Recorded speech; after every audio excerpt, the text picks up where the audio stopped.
Bon, comment on se comporte quand on vit chez autrui, quand on vit chez les gens? Beaucoup de gens ne le savent pas, mais je comprends, on va s'entraider. L'éducation, ce n'est pas toujours à la maison. Ce n'est pas seulement chez soi, à domicile. C'est aussi dans les rues. Mais avant tout, je vais d'abord chez le coiffeur pour me rafraîchir le visage et on y va.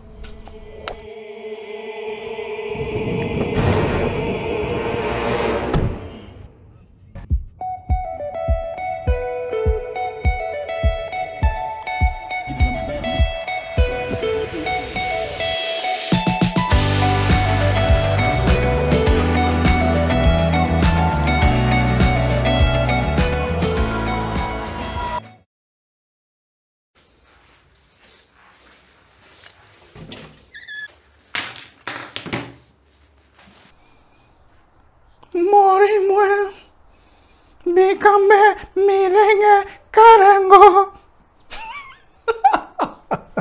Excusez-moi.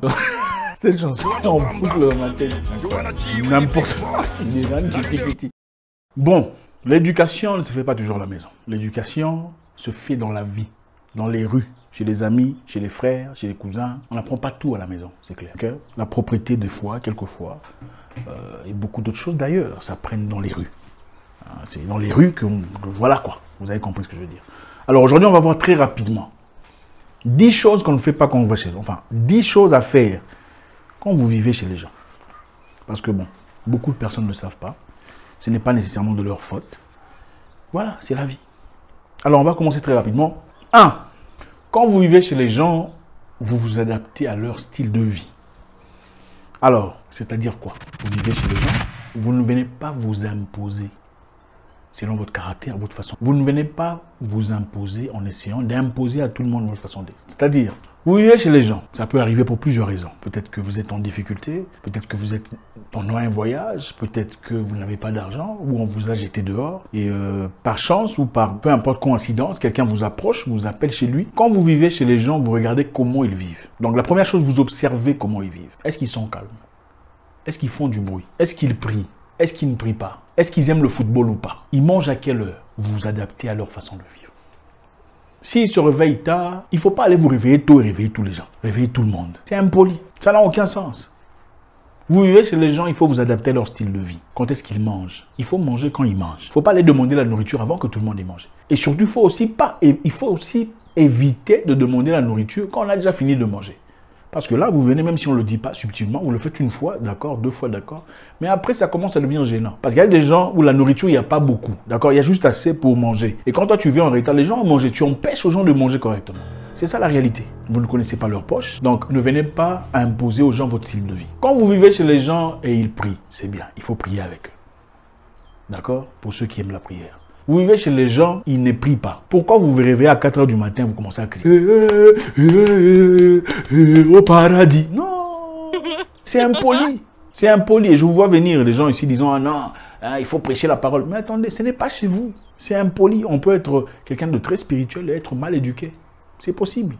Le common sense, c'est très important. Savoir vivre avec les gens. Vous venez chez les gens et ils ne prient pas. Priez dans la chambre. Ne venez pas imposer, oh non, prière d'ensemble. Vous venez à peine chez les gens, ils sont en train de regarder le football, tu veux prier d'ensemble. L'intention est bonne, d'accord. Mais il faut avoir de l'humilité et de la conscience. Allez prier en chambre. Comme ça, prochainement, quand vous verrez, ok, on saura que vous êtes en train de prier. Et plus tard, si vous avez un bon comportement qui soutient cette forme de prière, on vous dira, quand tu pries là, c'est bien, hein, on aime bien. Comment est-ce qu'on peut faire pour aussi commencer à prier? C'est comme ça qu'on prêche chez les gens. On ne vient pas chez les gens commencer à crier à 4 h du matin. On va partir. Non, respectez les gens. Numéro 2. Quand vous vivez chez les gens, il faut être propre. Observez la propreté chez autrui. Hein, on peut comprendre chez vous, vous pouvez être sale, jeter les trucs là, les caleçons. On ne fait pas chez autrui. Les chaussettes sales, puantes, tout ça, bon non. Ok, vous pouvez vivre chez les gens. Vous dormez en chambre avec des gens, vous n'êtes pas nécessairement seul, ok? Vous êtes en chambre, vous partagez avec d'autres personnes. Il faut être considerate, c'est-à-dire il faut considérer l'état de vivre d'autres personnes. Ne prenez pas vos habits, déposés sur le matelas, mettre les chaussettes ici, le truc là-bas. Non, la propriété, c'est l'ami de Dieu. C'est le commencement de la spiritualité. On ne peut pas dire qu'on aime Dieu si on est propre, ça n'a aucun sens. Quand vous vivez chez les gens, vous entrez dans les toilettes, les amis. Il faut regarder ce que vous faites. Quand vous sortez, il y a des cacs entourés, des croches que vous laissez là. Hein? Des croches. Non, attendez. Il faut se respecter. Il faut savoir se faire respecter.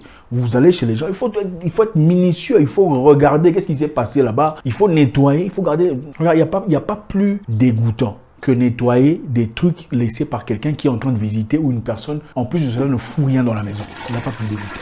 Les toilettes, la cuisine, il ne faut pas laisser les trucs ici, là-bas. Ça dérange. La maman de la maison est gênée. Parce qu'elle a du temps, elle a du travail à faire. Et là, tu viens détruire. Pas seulement tu laisses les plats là-bas. On va laver. Qui va laver?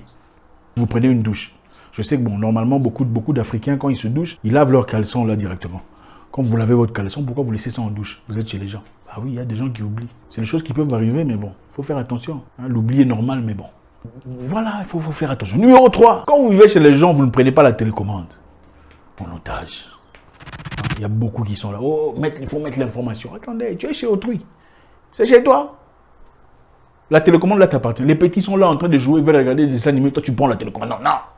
Mettez ça. Oh, le politicien, il a dit quoi? Attendez, tu commences à gêner les gens. On va te chasser. Et puis après, oh non, me traite pas bien, j'ai vécu chez lui, monsieur. Comment est-ce que tu t'es comporté pendant que tu vivais chez lui ou madame? C'est trop facile, vous allez chez votre grand frère, vous comportez bizarrement et ensuite vous commencez à blâmer sa femme. Oh, pourquoi elle fait ça? Bon.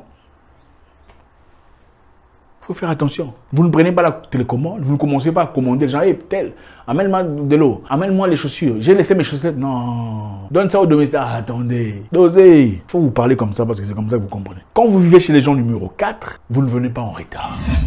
C'est-à-dire, vous ne revenez pas en retard pendant que tout le monde dort. C'est impoli, irrespectueux. Ah oui, si vous ne le saviez pas, c'est vrai que vous êtes adulte, mais c'est impoli. Vous devez vous assurer d'être là avant ou en même temps que le chef de la maison. C'est comme ça, c'est chez lui. Donc comme vous êtes chez lui, vous êtes sur son tutelle. Je suis désolé de vous le dire. Vous ne pouvez pas attendre pendant que les gens dorment, ils sont là, endormis depuis 20h, 21h. Toi, tu reviens à 23h ou minuit. On vient ouvrir pour toi. Hein, on t'héberge gratuit, on vient encore ouvrir pour toi. Et puis après, tu ne vas pas aller dormir directement, tu vas demander ce qu'il y a à manger. C'est gênant. Et quand les gens boudent, oh non, ils sont méchants, j'étais chez lui. Non, tu es toi qui es mal éduqué. Oui, vous ne venez pas en retard et vous ne venez pas en retard, vous ne faites pas de bruit pendant que les gens sont calmes. C'est mal poli. Okay? Vous ne faites pas de bruit pendant que les gens sont calmes. Vous ne mettez pas la musique pendant que les gens dorment. Quand vous vivez chez les gens, c'est impoli. Vous pouvez faire ça chez vous, il n'y a pas de souci. Mais chez vous, autrui, vous n'avez pas le droit de faire ça. Vous ne pouvez pas non plus rester là à votre téléphone. Allô? Hey! Kinké là? Oui! L'affaire là, mon cher, ça a échoué! Non! Il est minuit, mon frère. Un peu de respect pour les gens, les enfants vont à l'école le lendemain. Il n'y a rien de fraternité ou aucune personne, quand elle se prépare pour une journée solide le lendemain, ne va être dérangée. Peu importe qui le fait, que ce soit le... Non, je m'en fous. Respectez les gens. Quand vous vivez chez les gens, vous contribuez au ménage. C'est-à-dire, vous allez à la cuisine, vous offrez votre main. Est-ce que je peux aider à faire ça? Ah, tu veux faire ça? Est-ce que je peux t'aider à faire ça? Est-ce que je peux fermer pour toi? C'est comme ça qu'on fait. Tu te rends important chez les gens, chez autrui. Comment dire, tu proposes de faire le nettoyage, tu proposes de faire le travail, initier un travail collectif. Les amis, venez, on va essayer de couper les herbes qui poussent là-bas. Vous êtes chez les gens. C'est comme ça que vous commencez à vous faire apprécier. Parce qu'écoutez, peu importe le nombre de temps, peu importe beaucoup de choses, hein, à un moment donné, on va se fatiguer de vous. Surtout quand vous n'apportez rien. Votre présence doit apporter quelque chose qui n'existait pas dans le passé. Ça ne doit pas être une présence qui apporte l'inconfort. Et la meilleure façon, si vous n'avez rien à offrir, en tout cas, vous pouvez offrir votre gentillesse, votre serviabilité. Les amis, venez, on va couper. Les enfants, on va couper les herbes. Venez. Les enfants, on va faire la vaisselle. Maman est fatiguée. C'est comme ça qu'on fait. Ça ne vous diminue en rien. Les go là, tout ça, avec 30 $ en banque, ça ne vaut rien. Vous vous faites apprécier. Vous contribuez. S'il y a des chiens, dites bon, ok. Bon, moi, je vais nourrir les chiens. Ou allez nourrir les chiens sans aviser. Si vous savez qu'on nourrit les chiens le soir, vous allez nourrir les chiens. Tout le monde va apprécier. Si vous savez que la porte est souvent ouverte, vous allez fermer la porte. Vous assurez que la porte est fermée. Tu vas toi-même fermer la porte. Pas, hé, Martin, va fermer la porte. Non. Quand vous vivez chez les gens et que vous n'avez pas d'argent, je pourrais comprendre. Parce que vous êtes en difficulté, essayez de contribuer. Ok? Avec le peu d'argent que vous avez, quand vous rentrez, ne rentrez pas les mains bredouilles. Apportez quelque chose en main. Achetez achetez quelque chose à manger si vous pouvez. Un beau jour, vous regardez la maman de la maison, vous dites, maman, j'ai apporté à manger. Voilà ma petite contribution. Elle va beaucoup apprécier. Et on commence à appeler tonton et tout ça avec beaucoup de gentillesse. Tu ne deviens plus une charge. Achetez quelque chose. Si vous n'avez pas d'argent, achetez du sucre. Emmenez le sucre à la maison, emmenez du lait, emmenez un pain. Un pain. D'accord? Vous n'avez peut-être pas d'argent, on pourrait tout à fait comprendre. Mais un pain, allez, Là, au lieu de dire, bon, il mange, on dirait, bon, il mange, mais il emmène aussi. Il contribue aussi. Il y a le respect qui est gardé. Numéro 7. Vous vivez chez les gens, les amis, il faut éviter la zizanie. Ok? Ça, c'est le plus grand problème qu'on retrouve souvent quand vous habitez chez les gens. La zizanie. Vous parlez trop. Hein? Les gens ont des problèmes à domicile. Pourquoi vous prenez des parts? Ah, tu l'as vu, elle a fait ça. Non, il y a des frères qui se chamaillent dans une maison. Non, pourquoi tu entends leur histoire? Tu commences à faire des commentaires. Ah, tu as vu comment il t'a... Non, il faut éviter ça. Il faut éviter ça. Et quand le propriétaire de la maison parle négativement d'une autre personne, tais-toi, fais semblant. Il ne faut pas jouer le nom, tu vois. Bon, il avait commencé à justifier l'autre personne là. Attention, va te jeter dehors. Bon, il n'a pas fait ça. Attention. S'il ne te jette pas dehors, tu vas voir que les portions de la nourriture commencent à diminuer. Il a déjà dit à maman. Ou maman a remarqué elle-même. Il faut être stratégique dans la vie. Quand vous vivez chez les gens, il faut se taire. Soyez un influenceur de solutions. Vous apportez la paix dans la maison. N'alimentez pas les querelles, la zizanie, les médisances. Évitez tout ça. Numéro 8, les amis, vous vivez chez les gens, évitez de manger des choses sans demander l'autorisation. Ça, c'est aussi un problème. N'allez pas au frigo, vous ouvrez, du lait, tu prends. Du yaourt, tu prends, tu commences à manger. Attention, on le dira peut-être pas. Mais la meilleure façon de te détester, c'est quand tu commences à manger des trucs qui ne t'appartiennent pas. Demander. Tu trouves à manger, tu es venu en retard, demande gentiment. Est-ce que... bonjour, est-ce qu'il y a à manger? Tout ça. Gentiment. Il ne faut pas les prendre. Même si chez ton frère. S'il est marié, il ne faut pas les prendre. Il faut demander à sa femme. Et puis, il ne faut pas demander à son frère. Si je demandais à la femme, c'est elle qui gère la cuisine, ce n'est pas le frère. Le frère a certainement, certes donné l'argent ou peut-être pas. Mais sa femme se sent respectée quand tu t'adresses à elle. Est-ce qu'il y a à manger? Ouais. Beaucoup ici diront, ce n'est qu'à manger, ce n'est que, c'est à manger, ce n'est rien. Non, ce n'est pas rien. Ça représente beaucoup de choses, un manque total de respect, de tout ça. Les gens ont leur programme, ils ont leurs conditions. Tu ne sais pas nécessairement ce qui se passe dans leur situation financière. Numéro 10, les amis, quand vous vivez chez les gens, il y a un plan de sortie. On ne vit pas chez les gens pour toujours. Non, même si on est gentil, on est bien avec vous, on est sympathique. Ça ne veut pas dire que ça veut dire qu'il faut rester pour toujours. Non. Ok. Surtout si vous vivez chez un couple, peu importe, jeune marié ou... Il faut avoir un plan de sortie. Je serai là pendant 2 mois, ensuite je partirai. Je serai là pendant 3 mois, ensuite je veux m'en aller.